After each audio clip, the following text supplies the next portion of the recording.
Good morning everyone.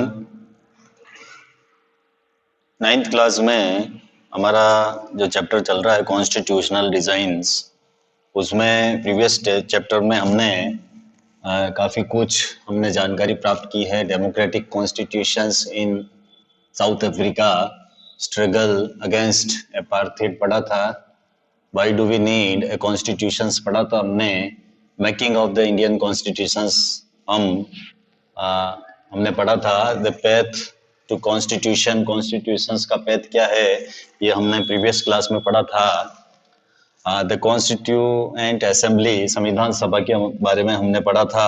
Guiding values of the Indian constitutions, ये भी हमने प्रीवियस क्लास में हमने डिस्कशन किया था। कॉन्स्टिट्यूशंस के गाइडिंग वैल्यूज क्या है, the dreams and the promise, हमारा जो इंडियन कॉन्स्टिट्यूशंस है उसके क्या ड्रीम्स है, क्या प्रोमिस है, ये हमने प्रीवियस क्लास में हमने डिस्कशन किया था। In this class we discuss the topic philosophy of the constitution. हमारा जो कॉन्स्टिट्यूशन है उसका क्या फिलोसॉफी है, क्या दर्शन है, उसके बारे में हम डिस्कशन करेंगे।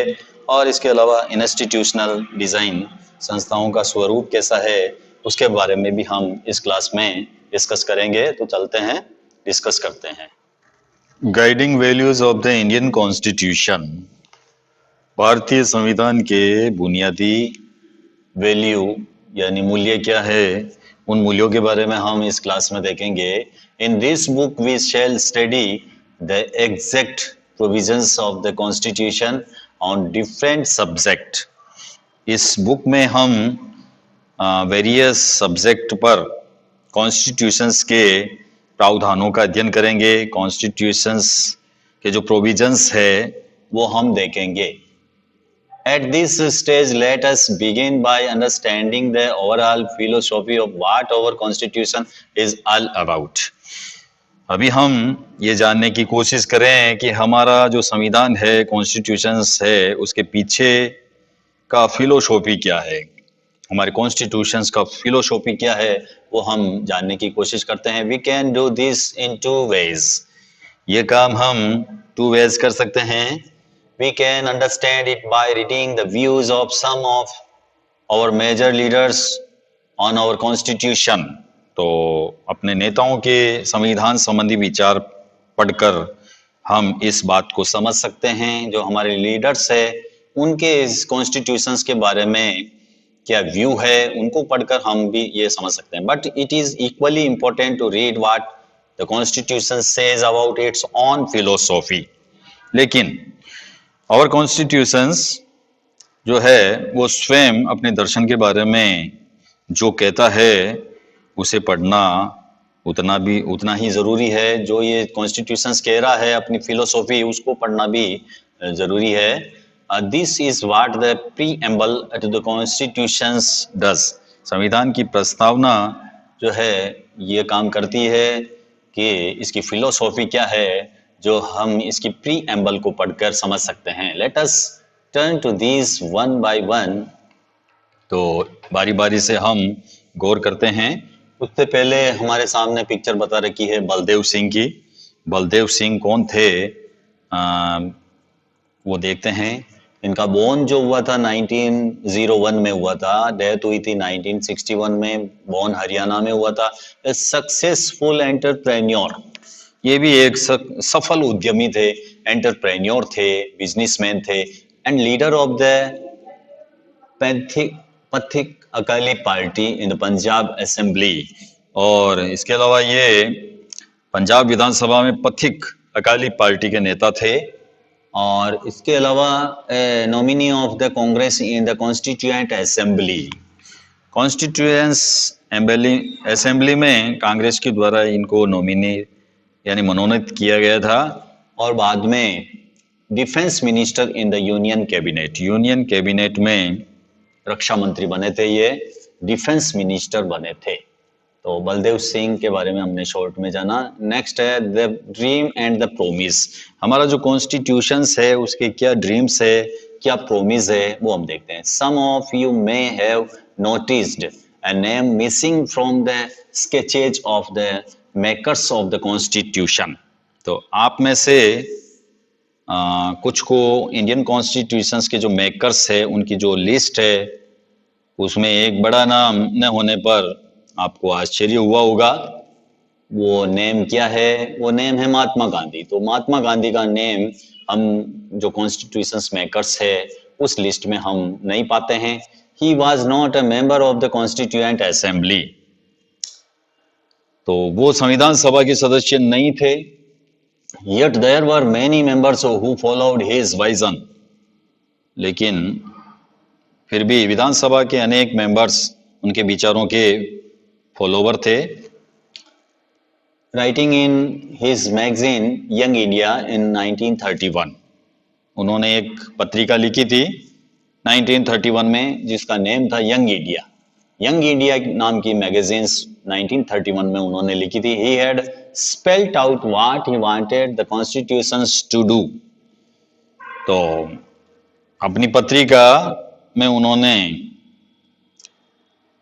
क्या लिखा था? उन्होंने संविधान से अपनी जो अपेक्षा है, क्या डिजायर है, उसके बारे में लिखा था कि संविधान से वो क्या चाहते हैं।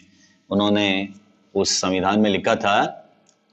तो संविधान के बारे में इन्होंने लिखा था, ये महात्मा गांधी के वर्ड्स है। The dream of an India that has eliminated inequality was shared by Dr. Ambedkar, who played a key role in the making of the constitution, but he had a different understanding of how inequalities could be removed. भेदभाव और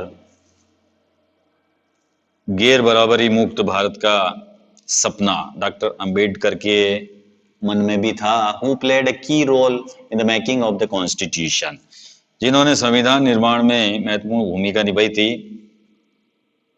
but he had a different understanding of how inequalities could be removed. लेकिन असमानता कैसे दूर की जा सकती है, इस बारे में उनके विचार दूसरों से डिफरेंट थे। कि पॉवर्टी को हम किस प्रकार रिमूव कर सकते हैं, इन इक्वलिटीज को किस प्रकार दूर कर सकते हैं, इसके बारे में उनके जो विचार थे वो दूसरों से अलग थे। He often bitterly criticised Mahatma Gandhi and his vision. उन्होंने महात्मा गांधी और उनके जो वाइजन थे, नजरिए थे, उनकी कटु आलोचना की। ही ऑफन बाइटरली क्रिटिसाइज्ड, उन्होंने महात्मा गांधी के जो वाइजन थे उनकी बाइटरली क्रिटिसाइज की।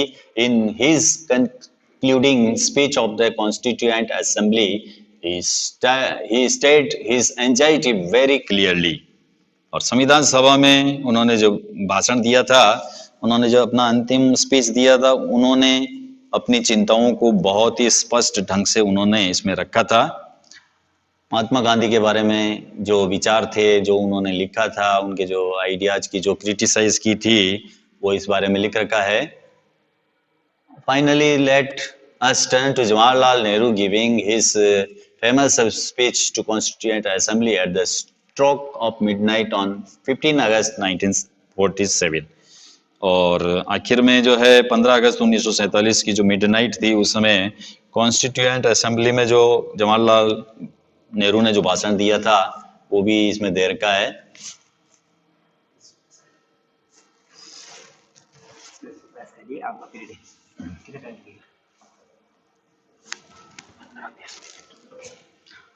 तो हम देखते हैं जवाहरलाल नेहरू के बारे में। कन्हैया सॉरी, ये है आपके इधर है, हाँ ये है आपके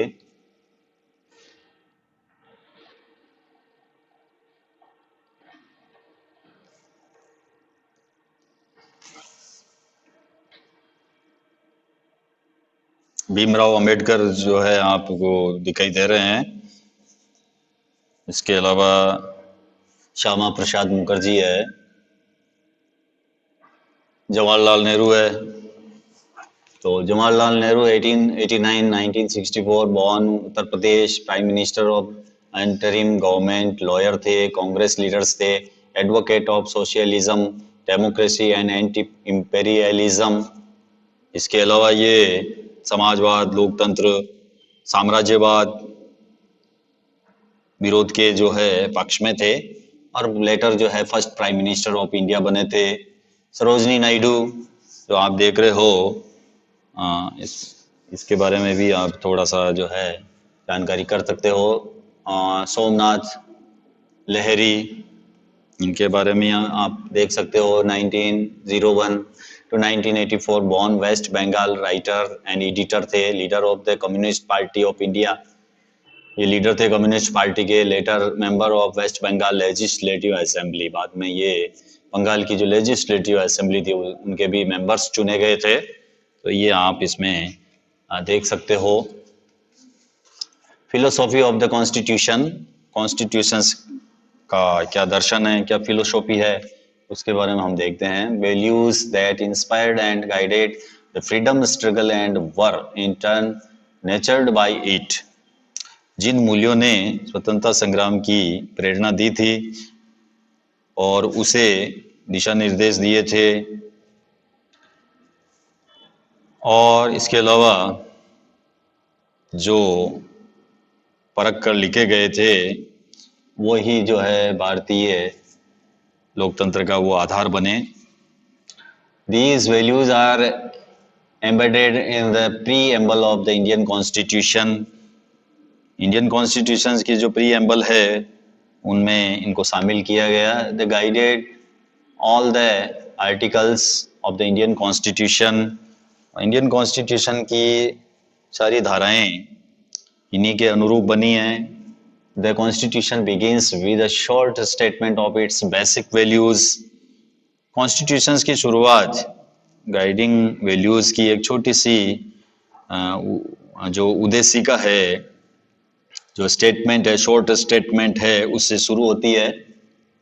this is called the preamble to the constitution, और इसे संविधान की प्रस्तावना कहते हैं। Taking inspiration from American model, most countries in the contemporary world have chosen to begin their constitutions with a preamble. अमेरिकी संविधान की प्रस्तावना से प्रेरणा लेकर, और बाद के जो भी दुनिया के जो अधिकांश देश है वो अपने संविधान की शुरुआत एक प्रीएम्बल से करते हैं। तो प्रेरणा जो मिली थी अमेरिका से मिली थी इस प्रीएम्बल की। तो सभी देश जो है अपना संविधान लिखते हैं उससे पहले उसकी प्रस्तावना बनाते हैं। Let us read the preamble of our constitutions very carefully and understand the meaning of each of its keywords. तो हम भी अपने संविधान की प्रस्तावना को बहुत सावधानी से पढ़ें और उसमें आए हुए प्रत्येक महत्वपूर्ण शब्द के मीन को हम समझें। The preamble of the constitution reads like a poem on democracy. संविधान की प्रस्तावना लोकतंत्र पर एक खूबसूरत कविता जैसी लगती है, पोएम के जैसे लगती है। It contains the philosophy on which the entire constitution has been built. इसमें वो फिलोसॉफी शामिल है जिस पर पूरे संविधान का निर्माण हुआ है। It provides a standard to examine and evaluate any law and action of government. ये दर्शन सरकार के किसी भी कानून, फैसले के मूल्यांकन, परीक्षण का जो स्टैंडर्ड है वो तय करता है। To find out whether it is good और बैड, और ये भी फैसला करता है, ये भी जांचा परखा जा सकता है कि जो लॉज है, जो एक्शन है, वो कौन से गुड है, बैड है। It is the Saul of the Indian constitution, और ये कॉन्स्टिट्यूशंस की शॉल है, आत्मा इसी में बसती है। हमारा जो संविधान है, संविधान की आत्मा जो है वो इस प्रीएम्बल में बसती है। तो सबसे पहले we the people of India, ये इसका प्रथम वर्ड है। ये इसमें भी देख सकते हो आप, we the people of India. इसका हमको डिटेल से इसको जानना है, इसका मीन जानना है कि we the people of India क्या है। The constitution has been draw up and enacted by the people through their representatives and not handed down to them by a king or any outside powers। Bharat के संविधान का निर्माण और अधिनियमन भारत के लोगों ने अपने रिप्रेजेंटेटिव के माध्यम से किया है, और इसे किसी बाहरी जो भी किंग है, राजा है या बाहरी आदमी है, उन्होंने नहीं दिया है। फिर दूसरा जो है इसका सोवेरन, सोवेरन का मतलब क्या है? सोवेरन प्रभुत्व संपन्न, dominated people have supreme right to make decisions on internal as well as external matters। तो लोगों को अपने से जुड़े जो भी मामले हैं फैसले करने का उनको सुप्रीम राइट्स है। No external power can dictate the government of India. कोई भी बाहरी शक्ति भारत की सरकार को जो है आदेश नहीं दे सकती है। तीसरा है सोशलिस्ट। सोशलिस्ट का मेन क्या है? Samajwadi. Wealth is generated socially and should be shared equally by society। समाज में संपदा सामूहिक रूप से पैदा होती है और समाज से उसका बंटवारा। Government should regulate the ownership of land and industry to reduce socio-economic inequalities। और इसके अलावा सरकार लैंड और जो भी उद्योग धंधे हैं उनकी जो हकदारी है उनसे जुड़े हुए कायदे कानून इस तरह बनाए कि सामाजिक आर्थिक असमानताएं जो है वो कम हो जाए। तीसरा है सेक्युलर। सेक्युलर का मतलब होता है पंथ निरपेक्ष, जिसका कोई धर्म नहीं होता है वो है secular. Citizens have complete freedom to follow any religion. तो सिटीजन्स को किसी भी रिलीजन को मानने की पूरी इंडिपेंडेंस है, फ्रीडम है। But there is no official religion. और कोई भी धर्म जो है आधिकारिक नहीं है, गवर्नमेंट का नहीं है। Government treats all religious beliefs and practices with equal respect. सरकार सभी धार्मिक मान्यताओं और जो आचरण है, प्रैक्टिसेस है, उनको समान सम्मान देती है। नेक्स्ट है डेमोक्रेटिक रिपब्लिक। डेमोक्रेटिक का मतलब क्या है? लोकतंत्रात्मक। A form of government where people enjoy equal political rights, elect their rulers and hold them accountable। तो सरकार का एक ऐसा स्वरूप है डेमोक्रेटिक जिसमें लोगों को समान पॉलिटिकल राइट्स प्राप्त हो, लोग अपने शासक का चुनाव करें और उसे जवाबदेह बनाएं। The government is run according to some basic rules. और गवर्नमेंट कुछ जो बेसिक रूल्स है उनके अनुरूप चलती है। ये इसका मतलब है डेमोक्रेटिक। नेक्स्ट है डेमोक्रेटिक के बाद में रिपब्लिक। रिपब्लिक का मतलब है गणराज्य। The head of the state is an elected person, not a hereditary position. तो शासन का जो प्रमुख व्यक्तित्व होता है, हेड होता है, लोगों के द्वारा चुना हुआ व्यक्ति होता है, किसी वंश का नहीं होता है, किसी खानदान का नहीं होता है, हेरिडिटरी पोजीशन नहीं होती है। जस्टिस, जस्टिस का मतलब न्याय। Citizens can not be discriminated on the grounds of caste, religion and gender. तो सिटीजन्स के साथ में उनकी जो कास्ट है, रिलीजन है, जो लिंग है, उनके आधार पर भेदभाव नहीं किया जा सकता है। लिबर्टी, लिबर्टी का मतलब है स्वतंत्रता, independence. There are no unreasonable restrictions on the citizens in what they think, how they wish to express their thoughts and the way they wish to follow up their thoughts in action। तो citizens कैसे सोचें, किस तरह अपने विचारों को अभिव्यक्त करें, एक्सप्रेस करें, अपने विचारों पर किस तरह वो अमल करें, इसके ऊपर कोई रेस्ट्रिक्शंस नहीं है। फिर है इक्विलिटी, समानता।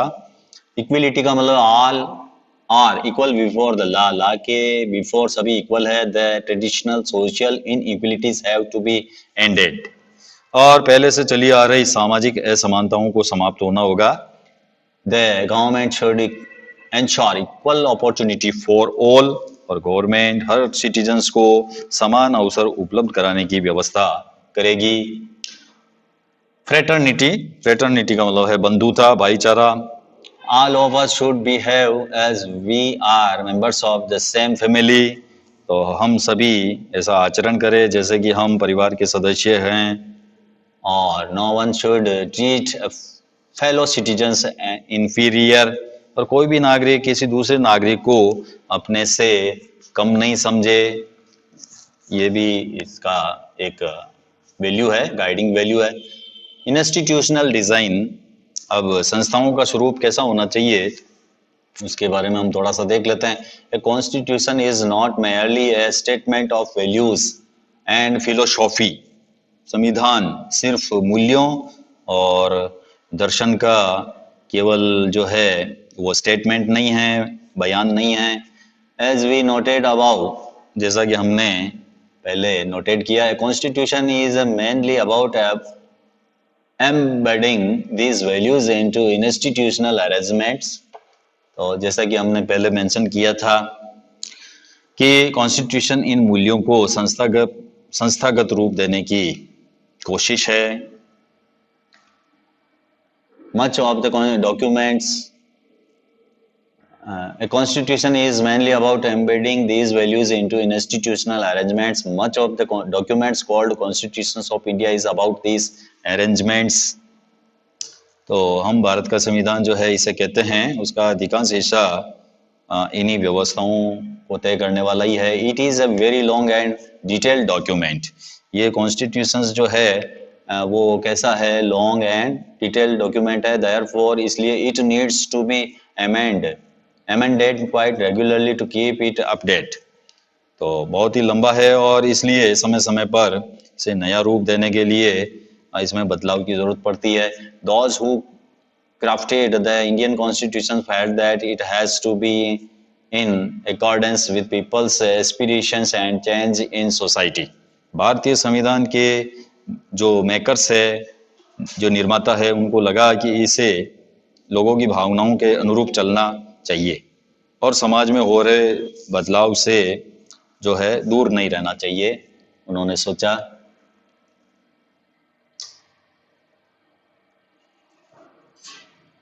they did not see it as a sacred, static and unalterable law।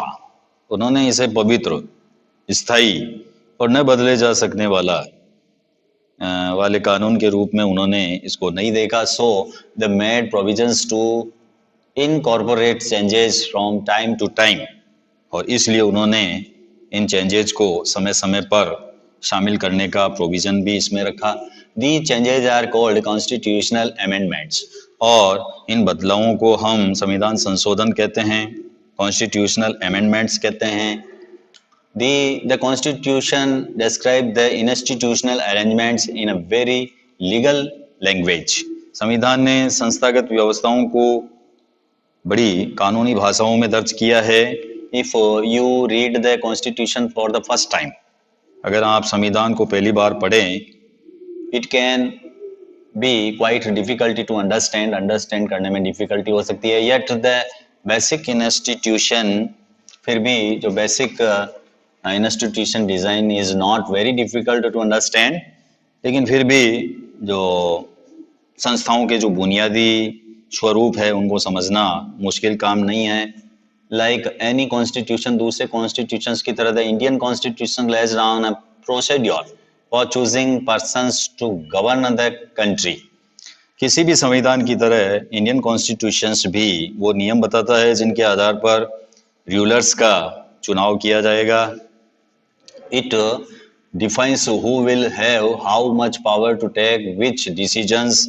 और इसमें यह भी लिखा हुआ है कि किसके पास कितनी शक्ति होगी और कौन किस बारे में फैसले करेगा, इस बारे में स्पष्ट नियम बना रखे। And it puts limits to what the government can do, be providing some rights to the citizens that cannot be violated। और इसके साथ ही संविधान नागरिकों को कुछ राइट्स देकर गवर्नमेंट के लिए लिमिट्स तय कर देता है कि सरकार इससे आगे नहीं बढ़ सकती है। The remaining 3 chapters in this book are about these 3 aspects of the working of Indian institutions। प्रस्ताव के जो बुक के जो 3 अध्याय है, 3 चैप्टर्स है, वो भारतीय संविधान के इन्हीं 3 पक्षों के बारे में हैं। We shall look at some key constitutional provisions in each chapter. हम प्रत्येक चैप्टर्स में कुछ प्रमुख संवैधानिक जो प्रावधान हैं उनके ऊपर नजर डालेंगे and understand how they work in democratic politics, और ये भी देखेंगे कि लोकतांत्रिक राजनीति में वो किस तरह काम करते हैं. But this text book will not cover all the salient features of the institutional design in the Indian Constitution. लेकिन ये किताब इंडियन कॉन्स्टिट्यूशन के द्वारा स्थापित सभी प्रमुख संस्थाओं व्यवस्थाओं को नहीं बता सकती है. Some other aspects will be covered in your textbook next year. तो इसके कुछ जो एस्पेक्ट्स है उनके ऊपर आप अगले साल की जो बुक्स है उनमें चर्चा करेंगे. तो इस प्रकार जो है हमारा चैप्टर जो है यहीं ख़त्म होता है. मिलते हैं नेक्स्ट चैप्टर में. Thank you. Have a nice day.